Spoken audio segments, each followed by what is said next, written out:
오늘도 시청해주셔서 정말 감사합니다. 오늘은 최근 미분양 관리지역에서 해제되며 미분양 무덤이라는 오명에서 벗어난 김포시를 다뤄보려고 하는데요. 한때 불편한 교통으로 미분양이 작년 4월에는 1400세대를 넘었지만 올해 7월 김포 도시철도 호재로 미분양은 꾸준히 감소되고 호가는 상승했었죠. 하지만 7월 말 개통을 앞두고 차량 떨림 결함으로 인해 두 번째로 개통이 연기되면서 시민 반발이 심화되고 있는데요. 앞으로 한강신도시와 김포시의 앞날은 어떻게 될까요? 김포시의 연역을 보면 1914년 김포군과 양천군, 통진군을 김포군으로 병합하여 커다란 도시로 만들어졌으나 1963년에 양동과 양서면이 서울 강서구에 편입되면서 김포공항이라는 이름만이 예전 김포였음을 알리고 있고 1989년에는 계양면,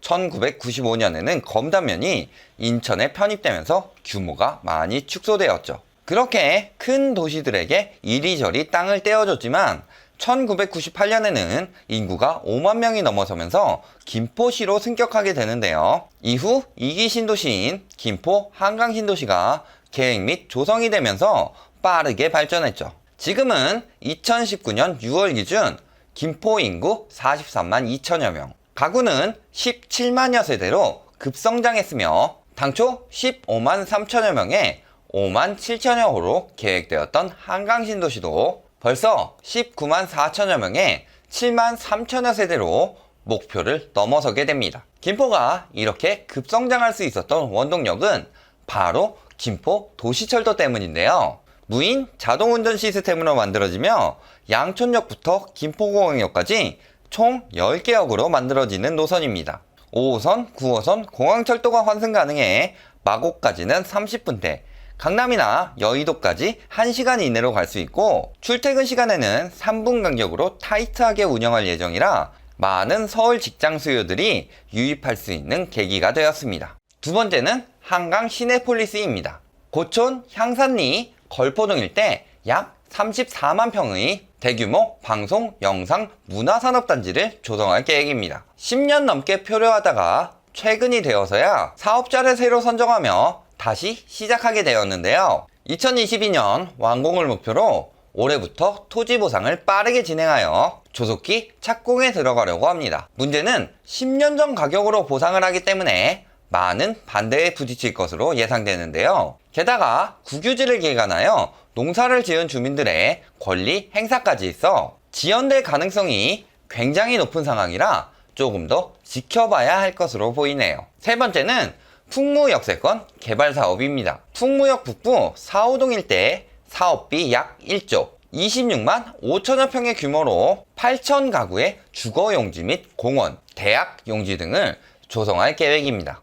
올해 2월 경기도 도시계획위원회의 재심의로 지연됐으나 5월에 조건부 승인으로 통과했는데요. 내년 상반기 내에 토지 보상 및 단지 조성 공사를 진행해 2022년 준공을 마칠 것으로 계획되어 있습니다. 하지만 핵심 과제인 대학 유치가 미정인 상황이라 유치에 실패한다면 계획대로 흘러가지 않을 가능성이 매우 높겠네요. 이런 많은 호재가 있지만 현재 김포의 매매가와 전세가는 동시에 하락하고 있는데요. 이는 김포시가 가지고 있는 몇 가지 문제점 때문입니다. 첫 번째 문제점은 배드타운이라는 점인데요. 한강 신도시의 자족용지 비중은 3.2%로 2기 신도시 중에서는 비교적 높으나 총 40만 8천 제곱미터 중 17만 8천 제곱미터가 수차례 유찰로 미분양되면서 2기 신도시 중 자족용지 미분양 비율이 가장 높습니다. 게다가 계양 테크노밸리 90만 제곱미터, 대장지구 68만 제곱미터 등 서울과 더 인접한 3기 신도시의 자족용지가 더 넓게 조성되면서 미분양은 쉽게 해소되지 않을 것으로 보이는데요. 현재 김포에 운영 중인 산업단지도 9개로 올해 1분기 기준 12,000여 명이 근무하고 있으니 저 많은 인구를 감당하기엔 턱없이 부족하죠. 이렇게 배드타운화 되어버린 김포는 서울 집값의 영향을 많이 받을 수밖에 없습니다. 따라서 김포는 규제지역이 아니지만 9.13 대책에 영향을 받은 듯이 작년 12월부터 매매가격 지수와 전세가격 지수가 꾸준히 하락하고 있는데요. 9.13 이후 서울 양천구나 강서구가 하락세를 띠면서 매매가와 전세가가 떨어지니 실수요들은 같은 가격이면 김포로 가지 않고 서울에 남게 되겠죠. 따라서 김포는 울며 겨자 먹기로 가격을 낮출 수밖에 없는 상황이 되었고, 서울 가격 하락이 이어질 가능성이 높아 앞으로도 큰 영향을 받을 것으로 보입니다. 문제는 이 상황에서도 최근 도시철도 개통 기대감으로 호가가 올라가고 있다는 점입니다. 그러니 1차 개통 예정이었던 2018년 11월에 비해 거래량은 훨씬 더 급감할 수밖에 없는 거죠. 두 번째 문제점은 앞서 말한 김포 도시철도입니다. 원래 2018년 11월 개통 예정이었으나 같은 해 5월에 일부 역사의 공정률이 낮아 올해 7월로 연기되었고, 7월이 되자 차량 떨림 현상이 발견되어 빨라야 9월 말로 다시 한번 연기되니 무려 1조 2천억 원이나 되는 교통분담금을 낸 김포 시민들의 불만이 커질 수밖에 없죠. 안전과 직결된 문제인 만큼 시간보다 안정성에 초점을 두어야 하는 것은 맞지만, 그래도 시민들과의 약속인 만큼 서둘러 개통을 할 수 있도록 전력을 쏟아야 할 것입니다. 또 하나의 문제는 수용 인원이 너무 적다는 겁니다. 계획은 4량 1편성이었지만 예비 타당성에 발목을 잡히며 반토막이 났는데요. 겨우 2량으로 편성된 김포 도시철도는 1회 정원 172명, 혼잡률 150%더라도 230명밖에 태우지 못합니다.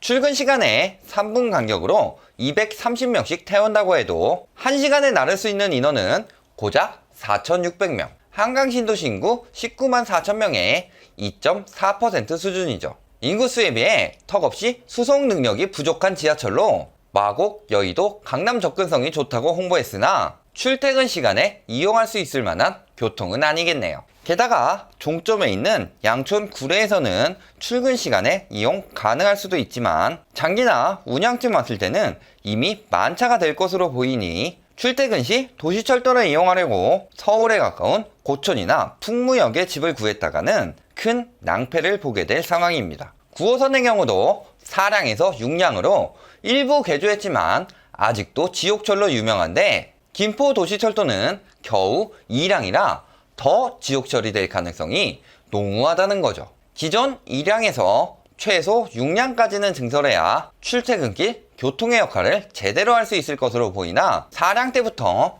출퇴근 외 시간 등의 문제로 예비 타당성 통과에 실패해 사실상 증설은 힘든 만큼 추가 교통대책이 시급합니다. 따라서 5호선 연장선이 풍무역과 장기역을 지나도록 하는 김포 한강선을 계획해 교통문제 해결책으로 제시하고 있는데요. 홍철호 의원은 김포를 비수도권으로 분류하여 경제성 가중치는 줄이고 지역 균형 발전 가중치를 높여 예비 타당성 통과가 원활하게 진행될 수 있도록 하겠다고 하죠. 하지만 방화 차량기지 이전 등 거림돌이 많고 빨라도 다음 달은 돼야 광역교통망으로 추진할 것이기 때문에 착공까지 오랜 시간이 걸릴 것으로 예상되며 당분간 김포의 수요 분산을 막기는 힘들 것으로 보입니다. 결론을 말씀드리겠습니다. 어느덧 한강 신도시가 계획된 지 13년차, 이제 완성 단계에 접어들고 있는 김포는 교통 및 자족시설 등 인프라 문제가 해결되기 힘들어 다시 하락세를 띨 서울로 실수요들이 회귀할 가능성이 점쳐지는데요. 지난 몇 년간